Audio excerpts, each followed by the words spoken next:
In 2014, the government of Flint, Michigan changed water sources in an effort to cut costs. This led to contamination, reducing the water to hazardous waste not safe enough to drink or even bathe in. Studies show that Flint, Michigan may not be an isolated incident. This is a letter to whomever is next.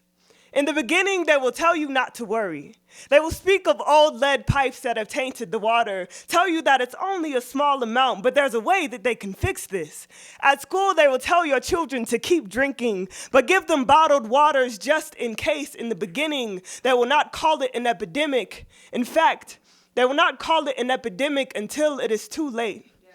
When you finally Google the effects of lead poisoning, you will want to speak, you will want to riot, you will want to rally. Your voices will sound like metal pipes crashing into each other. You will sound like a construction site gone bad. No one will want to hear the noise.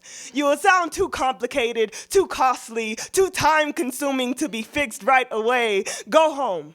Teach your children how to swim. Show them how to stay on top of the water, how to survive despite the heaviness of it all. Do not let them drown in the irony. After your first doctor's visit, when the fatigue sets in with the reality, when the headaches have gotten worse, when the blood tests come back abnormal, boil your water. Put it in that filter the government gave you. Then boil it again. The lead will still be there, but your children are watching. And you have to make them feel like you are saving them, like you are not just handing them life sentences in a glass or poison from the faucet in casket cups or bowls to dig their own graves with. When the seizures begin, think of how this feels like Jamestown and Jim Jones and cyanide in the Kool-Aid. Yes, drink the water.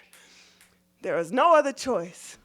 Just make sure you toast first. Try to make it feel like you chose your savior, like you are Moses parting your own gray sea, like you are creating your own path to heaven. Try to make dying feel like a celebration, like your God can turn this water into something you can sing praise with, get drunk off of, be baptized in. When the reparations come, you will know that the 24-pack of bottled spring water is not enough to wash away the damage, so use it sparingly. Use it for special occasions, at birthdays, at anniversaries, at graduations, at all the wakes, at all the funerals. Remember that you are what you drink, and every now and then you will have to remind yourself that you are still alive, that you are not just a memory tucked away in a city with a name like rocks, that you are not just something being kicked around on America's playground. Remember that you are not alone, that we are metallic too, that our bodies may be full of lead, but our hearts are still made of gold. Remember